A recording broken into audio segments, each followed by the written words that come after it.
this video, I want to give you the blueprint to how to make $5,000 a month as an online trainer. I'm well suited to tell you how to do this because not only have I been an online trainer for over 15 years, I've made millions of dollars from online training, but I've helped other people build hugely successful online training businesses, doing it full time. Some people had no experience. Some people had never trained anybody before in their life. Some people had never ran a business before, but I've been able to help over 15,000 of these people build successful online fitness business. I'm gonna show you how to do it too. Before I get into it, I also have a free ebook called The 10 Commandments of Online Training. You can click the link in the description right now, and it's really gonna give you even more detail than I am able to give you in this YouTube video. It'll set you down the right path. It's 100% free. But let's get into it. So you can become a successful online trainer, even if you don't have a lot of experience, even if you don't have a big following, even if you're not certified, right? There's no law saying you have to be certified to train people online. And being certified doesn't mean you're a good trainer. It just means you passed a test. I'm not saying anything against getting certified. I have certification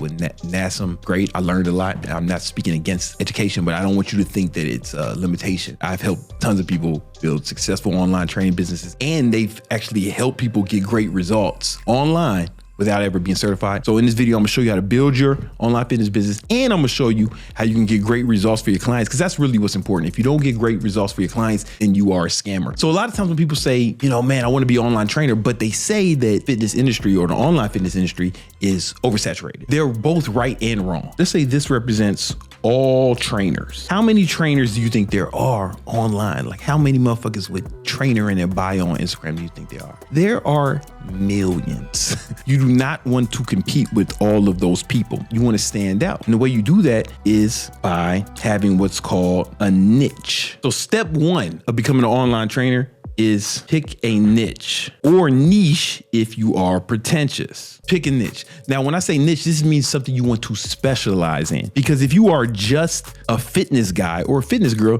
then you have to compete with millions of trainers. Under those circumstances, it is oversaturated. But we're not gonna do that. We're gonna pick a niche, and we're gonna become specialists, right? So I wanna show you one of my students, Kelly Nicole Fit. Kelly made $1.5 million last year as an online trainer. And she specializes in helping women, basically recomp, right? Chicks who want to get a smaller waist and a bigger butt. She specializes in that, right? And she made $1.5 million last year, but she's a specialist. If she was just a fitness girl, she wouldn't stand out. She didn't have this kind of following when I met her. I helped her grow her following, and we're gonna talk about that in this video as well. Even with a small following, she was making like over 20K a month. So first thing you gotta do is pick a niche, become a specialist. When I think of a niche, I think of it like this. This N stands for niche. You wanna think about who you are selling to, what problem do you wanna help them solve? Because business is all problem solving, right? I needed a microphone that I can yell into, and it would pick up my wonderful voice without picking up the background noises or anything that may be happening. And sure, solve that problem for me. I needed a device where I can write on for my YouTube videos. Apple solved that problem with me with this for this iPad mini and this Apple Pencil, right? It's all problems. So what problem do you want to solve them? When it really gets special is how are you going to solve that problem? This is the most important part. Who you're going to help, what problem you're going to help them solve, and how you're going to solve that problem. When I first started my online fitness business, and mind you, I did this back in like 08, 09, right after the financial recession, after my father had killed himself, right? I was working like several jobs, and I had to take care of the whole family, and I figured like, man, there's gotta be a better way. The only thing I was really good at is training people, because I had been a trainer since I was 17. First thing I had to do was find out my niche, right? You know, this is something that I learned in business school, right? Because I graduated from Howard University. So I took these principles and applied it to online training. And so who I wanted to market to was men, but not all men. I wanted to focus on young men. So men who are like, let's call it 25 to 35. It's very important that you pick a gender and an age range. And let me tell you why. Because it's difficult to market to men and women. A lot of trainers take issue with this because they say, oh, I want to help men and women. You can train men and women, but it's difficult to market to men and women. So for example, you can look at Secret Deodorant. You can just look at it without knowing anything, and you know who they're marketing to, right? Like look at the fonts, look at the colors. Now, let me ask you a question. Are men and women's armpits way different? No, pretty much the same. but they're marketing to women. Now, if we look at deodorant that's marketed towards men, you can look at this and kind of tell who they're marketing to. For example, this one has a goddamn fucking bear biting the name out, biting into the name. We can safely assume that's for men, even if they don't say, look at the colors, the font, the names. Here's the thing, this fresh scent of, I have this in the house, and the Secrets like powder fresh scent, exact same ingredients. There's almost nothing different. Exact same smell too. They're owned by the same company, but they know it's both Procter & Gamble. It's the same company, but the brands are different because it's difficult to market to women the same way you want to market to men. For example, if we wanted to have a deodorant that was marketed towards men and women, what would we pick? What color would it be? What would be the name? What would be the font? Whatever you decide, whatever you're thinking is going to be something that's not appealing to either one of them. So you can train everybody, but you can't market to anybody. And then I picked the age range. You want to pick a 10-year age range because men age 25 to 35, they think similar enough. But a man in his 40s, I'm 40 now. I'm 42. I do not think the same way I thought when I was 25. The marketing that appeals to a 25-year-old guy is not going to be the same marketing that's going to appeal to me, and vice versa. So when you think about our marketing, we want to stand out. If you stand out, you can't appeal to everyone. Look what I did though, right? Remember, all trainers. Well, I said, fuck it. I'm only going to focus on men. No Diddy. But not even all men, only men aged 25 to 35. So boom. Already, I'm not competing with a bunch of people. I'm not competing with all trainers. I'm only trying to get a small segment of the marketing. And now my content is going to stand out. Now we got to go to what problems we want to solve. I chose to help people get ripped. And I knew that meant they wanted to be muscular and with low body fat, but I used their language, get ripped. If I was marketing to women, I would say get toned, right? Because that's what women say, even though as a trainer, we know that means they want to be muscular with low body fat. But then you got to think, why does that person want to get ripped? So here's the thing. The reason a man aged 25 to 35 wants to get ripped is going to be different from a reason why an old man wants to do it. An old man might want to do it because he wants to live longer. He wants more energy. He wants to be able to play with his grandkids, walk his daughter down the aisle or some shit. But a young man, he's not thinking about that shit. What is he thinking about? Girls. In fact, a man aged 25 to 35, it's difficult to get him to think about anything else. So when I was doing my marketing, it was either me being ripped or girls with ass. Right? That was it. That's what I showed for most of my most popular videos, just me being ripped. A woman would see this and think, oh, I don't want to look like that. I don't want to look that muscular, right? It wasn't for her. It was for the guy. And even the workout videos, I would have girls in them, not to attract girls, but for the guys, like you see a girl in your video, man, it's like, okay, cool. I might keep watching. So it's what? You focus on what they want. Boom. Now this changes as you change demographics. This right here is why it's difficult to market to both genders. The what? And it's going to be different in the different niche, right? And how I market myself was, I do keto now, but back then I did intermittent fasting with bodybuilding. I'll just abbreviate it. So think about it, there's millions of trainers. How many of them 10 years ago, right, helped men aged 25 to 35 get ripped with intermittent fasting and bodybuilder training? There wasn't a lot of people who did it back then. I was one of the few. I specialized in this, and that's what made me stand out. Now I'm a specialist, not a generalist. And specialists always make more money than generalists. Who makes more money? A heart surgeon or a regular ass doctor, right? You go to him if you got an ear infection, your throat hurt, you got an STD or something, right?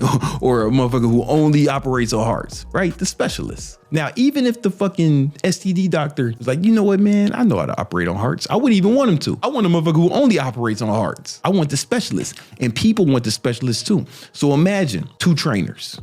One of them, he only helps men age 25 to 35 get ripped with intermittent fasting. And versus the guy, he's just a fitness guy. He'll help you do whatever you want, man. If you want to be a pro athlete, he'll help you with that. If you obese, he'll help you with that. If you want to be a power lifter, he'll help you with that. Yeah, men, women, children, everybody. When the guy age 25 to 35 who wants to get ripped with intermittent fasting, when he sees those two trainers, who's he going to pick? There's no competition. In fact, he'll pay the specialist more, right? Because he's a specialist and you stand out. So that's step one. And in the ebook, 10 Commandments of Online Training, I talk more about that and I give some different examples of my students who've used it, and it'll help you get an idea of what your niche should be. But it's critical you have a niche. This is also how you grow your following. Because step two is once you find out what your niche is and who your target market is and what they want, make content around your niche to show that you specialize in this thing. This will actually help you grow faster than if you just did general fitness. Because this is how you grow online. People have to share your content for you to grow. That's the main way people grow. People share it. So when somebody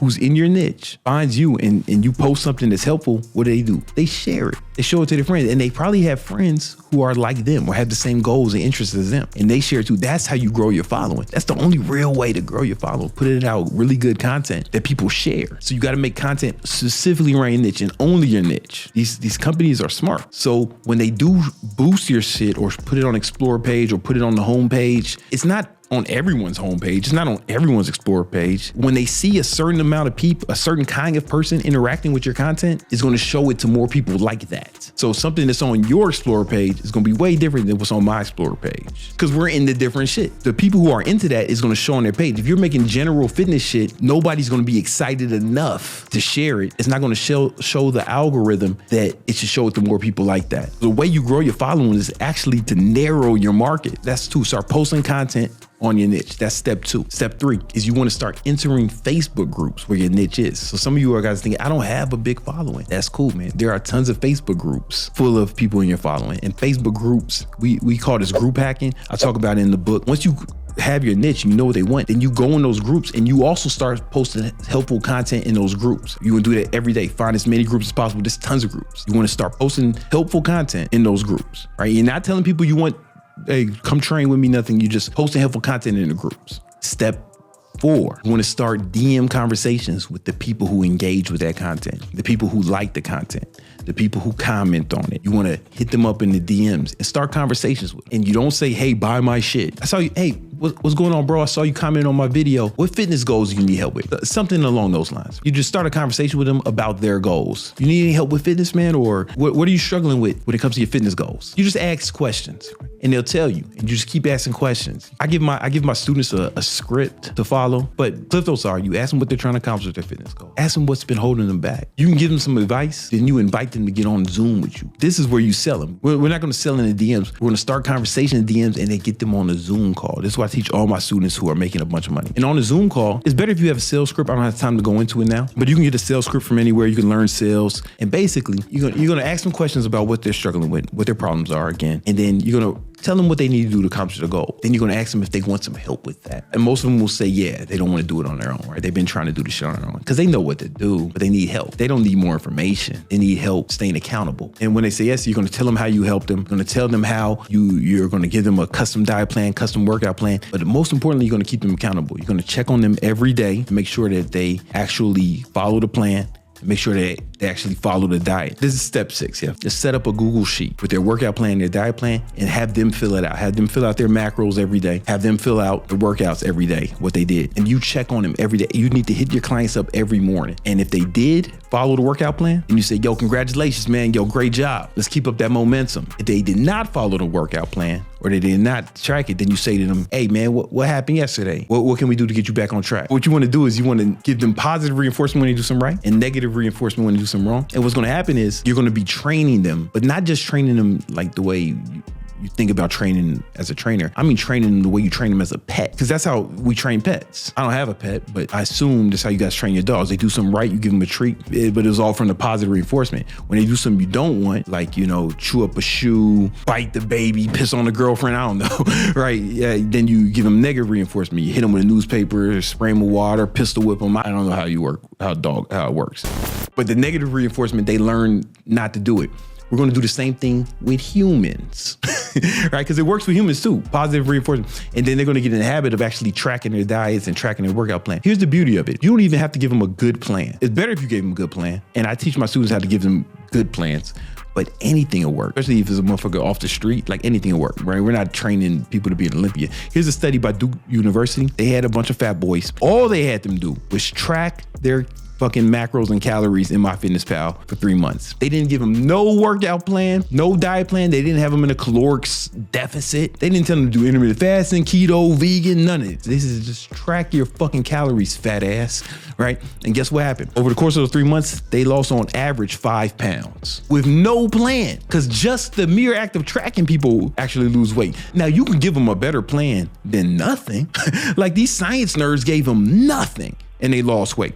That's the power of tracking, because anything you track performance will improve. It's a cheat code of life. If you want to get better at something, just start tracking it. Keep yourself accountable. But most people won't keep themselves accountable. That's why they fat. That's why they came to you. And our job is to keep them accountable. And the beauty of it is like AI can't do that. AI can't keep them accountable. You can ignore a computer or an app or even a fucking auto text message. I know from the last election, I ignored all the text messages from both parties. I gave nobody nothing, but I responded to all my friends. I responded to my mom, right? You respond to people. AI can't replace that. The human touch, you can actually always charge a premium for. People don't even value stuff that's auto-generated, right? When you get an auto-generated text or message from you ignore that shit. Emails, you ignore all that shit. But if from something from a human, you're gonna pay attention to, right? So that's why this is never gonna go away. Only humans can keep other humans accountable, right? It's just like when you go to the gym, it's way harder to skip fucking leg day if your homie's gonna meet you there. Now, you may be saying, how much do I charge? Let me give you some context. With in-person training,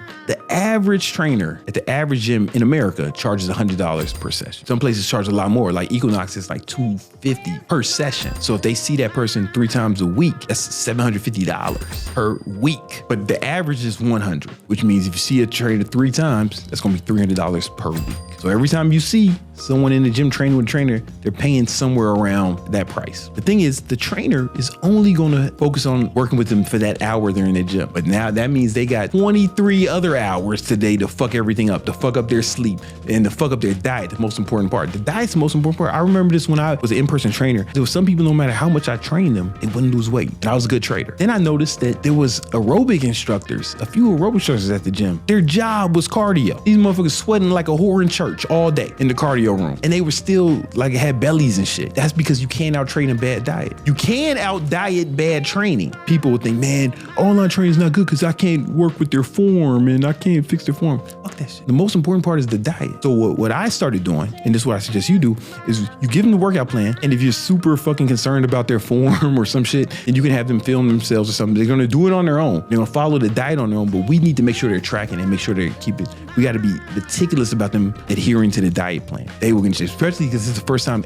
most of these motherfuckers have tracked their diet or followed a serious diet plan in their whole fucking lives, right? Diet's the most important part. And the in-person trainers charging more and they're not even doing the most important part. That's why I think online training is a better service. Here's how much you charge for the better service. You're gonna sell 16-week packages for $997. 16-week packages for $997. Significantly cheaper than in-person training. This is why we want to get on a sales call with them, right? Because we wanted someone to give you $1,000. Right? When's the last time somebody DM'd you and you gave them $1,000? Maybe never. But people spend $1,000 over Zoom and on the phone all day, every day. You know, spend that kind of money, people have to kind of get to know you better, right? You got to think they watch they consumed your content, they talk to you in a DM, and you go on a sales call with them, right? You were able to build trust during that time period. They say no to that, or they can't afford it, or it's too much, or whatever the thing. Then we do monthly for $297 or $300 a month, which is way cheaper than in-person training. And we're going to track their diet. We're going to give them a better product for less money. It's less time intensive for us because we're just going to give them the plan and make sure they do it every day. And if that's doesn't work, then you do $80 a week. If they're working with an in-person trainer, they're spending $100 a session on average. So we're charging, less than a third of the price and giving them a better product, because the diet is the most important part. If you get just 25 clients paying you $80 a week, keep an average of 25 clients for a whole year, which is 52 weeks. That is $104,000. That's like what a brand new doctor makes, right? You're making 6 figures off 25 clients. Do you need millions of followers to make 25 clients? You probably got 25 people following you right now who'd be excited to work with you, especially if you really honed in on their diet. That's the game plan to make money as an online trainer. If you want more information about that, I got the free ebook called The 10 Commandments of Online Training. Click the link in the description, download. It's 100% free. It really goes into way more detail about how you can break this down. And there's case studies from a lot of my students, so you can see their success stories as well, and you can replicate those in your own life. All right, link is in the description.